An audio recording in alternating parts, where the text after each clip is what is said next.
మహిళా ఎస్ఐతో అసభ్యకర ప్రవర్తన కేసులో వైసీపీ నేత చింతాడ రవికుమార్ ప్రస్తుతం రిమాండ్లో ఉన్నారు.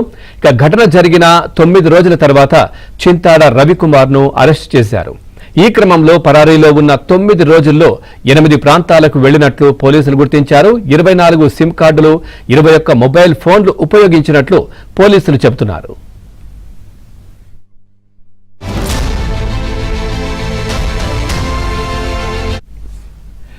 విజయనగరం, బెంగళూరు, విజయవాడ, ఒడిశా, అరకు ప్రాంతాల్లో మకాం వేశారు. అరకు నుంచి శ్రీకాకుళం వైపు కారులో వస్తుండగా ఎచ్చెర్ల మండలం చిలకపాలెం వద్ద టాస్క్ ఫోర్స్ పోలీసులు అదుపులోకి తీసుకున్నారు. ఇక రవికుమార్ ను అదుపులోకి తీసుకున్న తర్వాత ఎందుకు పరారయ్యారని పోలీసులు ప్రశ్నించగా తాను ఇంట్లోనే ఉన్నానని చింతాడ సమాచారం ఇచ్చారు.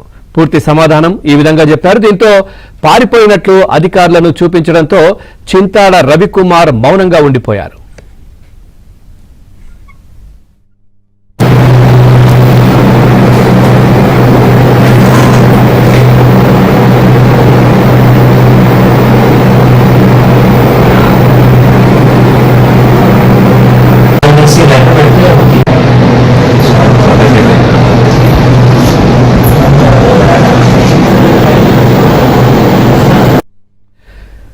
రైట్, ఇదే విషయానికి సంబంధించి మరింత సమాచారాన్ని మా కరెస్పాండెంట్ రమేష్ అందిస్తారు. రమేష్, పూర్తి డీటెయిల్స్ ఏంటి?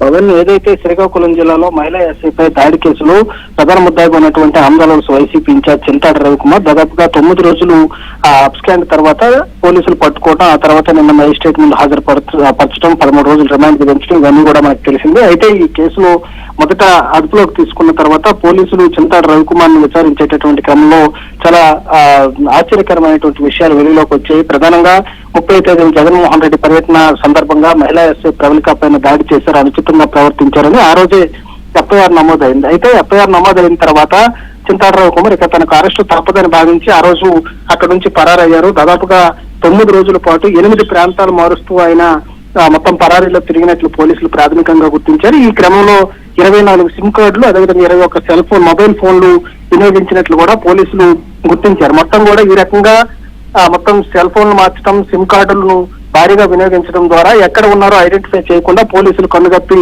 9 రోజుల పాటు ఆయన తిరిగారు. ఆ తర్వాత విజయనగరం, అరకు, విశాఖపట్నం, అదేవిధంగా ఒడిశా ప్రాంతాల్లో తిరిగిన తర్వాత అరకు నుంచి వెస్ట్ బెంగాల్ కు సంబంధించినటువంటి ఒక కారులో ఆయన తిరుగు ప్రయాణంలో శ్రీకాకుళం వస్తుండగా చిలకపాలెం దగ్గర టాస్క్ ఫోర్స్ పోలీసులు అదుపులోకి తీసుకున్నారు. అయితే దీనిలో మరో విషయం ఏంటంటే 30వ తేదీన ఈయన పైన ఎఫ్ఐఆర్ రిజిస్టర్ అయింది.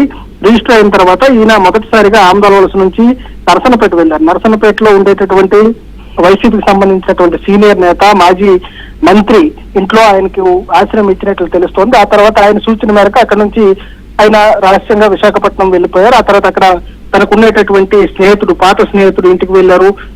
ఆ ఇంటికి వెళ్లేటటువంటి క్రమంలో అక్కడ ఒక 2 రోజులు ఆశ్రయం పొంది ఆ తర్వాత అక్కడ నుంచి అరకు వెళ్లిపోయారు. మొత్తం దీనికి సంబంధించినటువంటి సీసీ ఫుటేజ్ అంతా కూడా పోలీసులు సేకరించారు. ముఖ్యంగా మొదటి రోజు ఎక్కడైతే ఈయన పట్టుబడ్డారో ఆ తర్వాత ఆయన పాతపట్నం స్టేషన్ కి తీసుకువెళ్లి విచారించారు, ప్రాథమిక విచారణ. ఈ విచారణలో ఎందుకు అబ్స్కాండ్ అయ్యారు, ఎందుకు పరారవ్వాల్సి వచ్చింది, ఎలా పరారయ్యారు అనేటటువంటి దానిపైన పోలీసులు ప్రాథమికంగా విచారించినప్పుడు తనకేమీ తెలియదు, తన ఊర్లోనే ఇంట్లోనే ఉన్నానని చెప్పి సమాధానం, ఏమీ తెలియనట్టు సమాధానం ఇచ్చారు. దీంతో పోలీసులు ఏదైతే స్క్రీన్ పైన కనబడుతున్నటువంటి సీసీటీవీ ఫుటేజ్ ను చింతాడ రవికుమార్ కు చూపించారు. ఇదేంటని ప్రశ్నిస్తే ఇక మౌనం దాల్చినటువంటి చింతాడ రవికుమార్ తర్వాత రిమాండ్ కు వెళ్ళిపోవడం, మేజిస్ట్రేట్ ముందుకు వెళ్ళిపోవడం జరిగింది. Naveen, right, thank you Ramesh, thanks for the updates.